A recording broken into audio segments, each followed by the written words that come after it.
The IRS will reportedly ignore how the U.S. Senate infrastructure bill defines a broker for expanded crypto tax reporting purposes. Guidance on the matter from the Treasury Department could come out this week, according to a Bloomberg report. Apparently, the Treasury will not go after crypto firms such as miners that don't meet the tax code's definitions of a broker. And joining us now to discuss is Fred Thiel, CEO of North American mining giant Marathon Digital Holdings. Welcome to the show, Fred.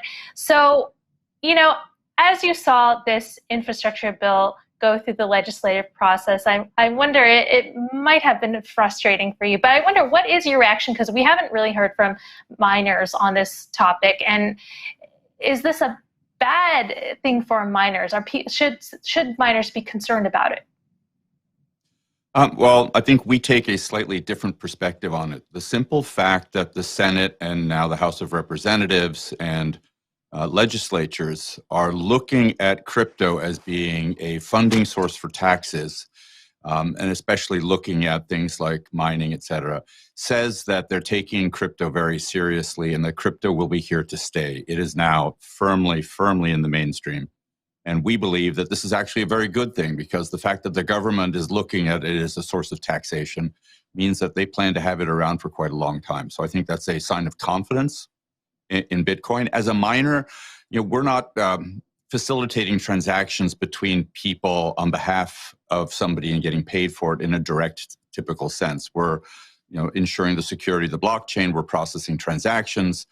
And in the cases where we would be transferring Bitcoin to somebody, say one of our pool members, then it's a simple 1099 reporting process. So unlike an exchange or a trading house that has thousands or millions of transactions a day, a mining pool like the one we operate is one transaction per day per member of the pool. And today in our pool, we're the only member, but we will soon grow that. And I think it's not a huge thing for miners, especially in the Bitcoin space.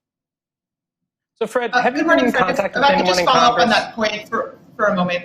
So you said that it's not that big a deal for miners, but that's pretty much the opposite of what the crypto industry has been saying. I mean, they have been completely warning that this is going to drive miners outside of the United States. And even though you said that, yes, your transactions would be classified under these new tax requirements, the argument that's being made is that even though miners don't fit into these sort of new tax rules, they'd still be subject to these tax rules, and thus would have no way to comply with US regulations, and thus would leave the United States en masse. Like, that's definitely what crypto advocates have been warning. So are you saying that that's a little bit overstated, or that's something that's not likely to happen, even in the worst case scenario in which this bill just goes through in its current form?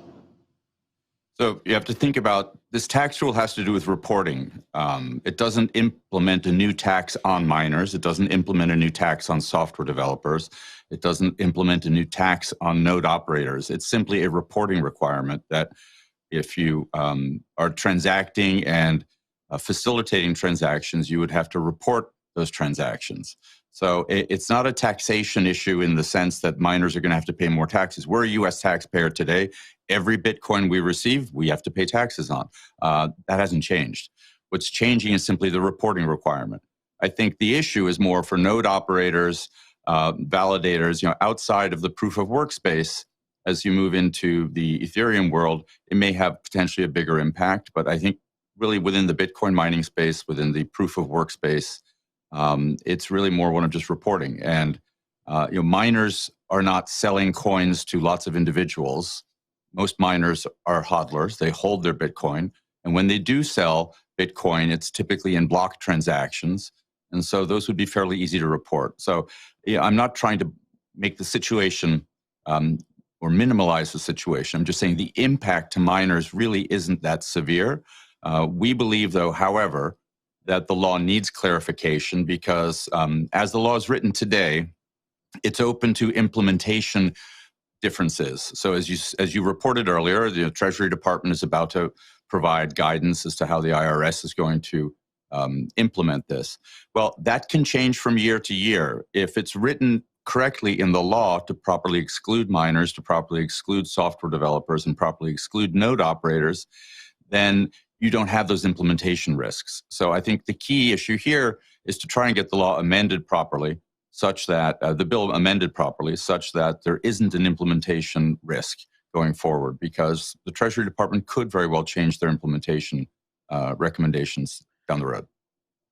So, Fred, have you been in touch with anyone in Congress or the Treasury to discuss this, to discuss the reporting requirements? And is it your take that this isn't too much of a problem for miners? Is that the reason why we're seeing relative silence, or at least not as much vocal activism on the part of U.S. miners regarding the recent infrastructure bill?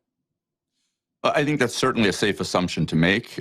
We work very closely, and we're an executive level member with the Digital Chamber, and Perry Ann Boring and her team have done an excellent job at really working with some of the key senators who were involved in crafting the amendments or the attempted amendments to the bill in trying to get the miners' perspective and key constituents within the crypto space's opinions in front of the proper senators and legislatures. And I think they're going to continue to do a great job.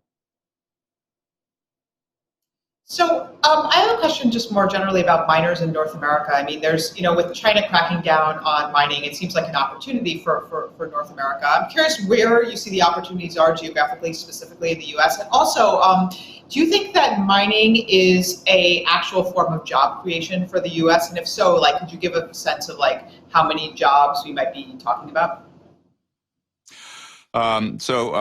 Two very different questions.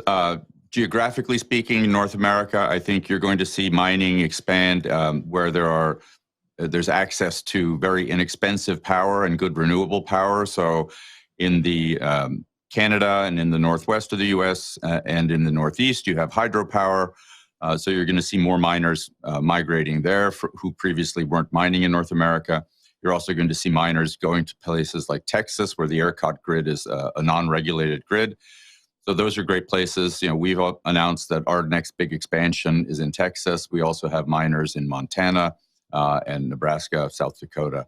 So I think you're going to continue to see states where there's access to inexpensive power will be primarily the places where miners migrate to. As you look just generally around this issue of job creation, mining requires people who look after the machines. Mining fleets constantly need to be touched. We're not talking of thousands of jobs per mining facility. It's more in the tens to 20s, multiple shifts. So you might be able to get up to 100 people. Larger mining facilities where you have gigawatts of power and you have hundreds and hundreds of thousands of miners, those numbers grow, of course. But it's not like in the manufacturing industry where if you're going to manufacture so many cars, you need so many manufacturing laborers. Mining is like data center operations, just the same kind of impact as if Google or Microsoft or Apple were to open a new data center. So, Fred, you had a really good quarter this past. You reported this past week. You had a 3x what your first quarter was, and I think it was a 10x of the previous year. But one thing that was interesting was your investment fund. That Marathon has an investment fund. They bought about $150 million worth of Bitcoin, about 4,800 Bitcoin. Why not use that money instead to buy miners instead of just Bitcoin? Well, if you think back to earlier this year, we had over $500 million in cash. We had open orders with Bitmain for 100,000 miners. And the outlook was that we potentially, there may not be good supply of miners at the right price in the early part of 2022. And so we decided to put our money to work.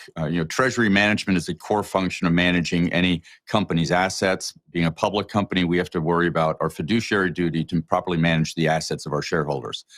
We believe that putting it in Bitcoin was the best investment opportunity. Similar to Michael Saylor, we're big believers in the fact that Bitcoin is an ideal store of value for a certain portion of corporate treasury funds.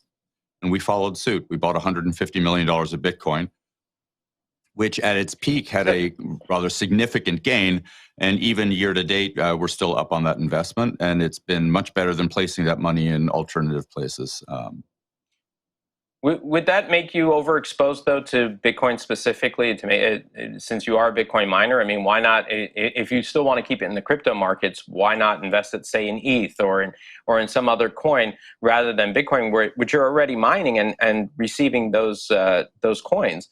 Why not try to at least diversify just in case? Is that a potential risk on the balance sheet there? I think we are a Bitcoin balance sheet risk as a company. If you think about it, we have hundreds and hundreds of millions of dollars invested in Bitcoin mining equipment and facilities.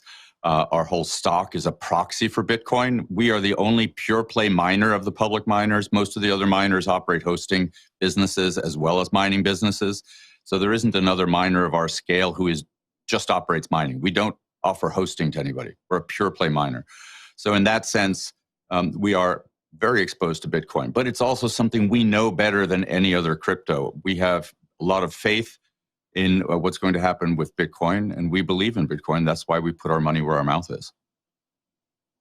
So, Fred, we could continuously see mining as coming up as an issue in Congress. That's already starting to happen, right? And you're going to need local lawmakers to sort of fight for this industry because it's going to become more contentious. So if mining is not a significant source of job creation, what are the best arguments for why the U.S. needs mining? I mean, what are some of the economic benefits that mining can bring to some of their specific states or to the U.S.? One of the key benefits to the U.S. or to specific states, remember, we're the consumer of power of last resort. We're also the ideal customer to deploy renewable energy facilities with, because if you think about solar or wind or any type of energy, you can only transmit it 500 miles.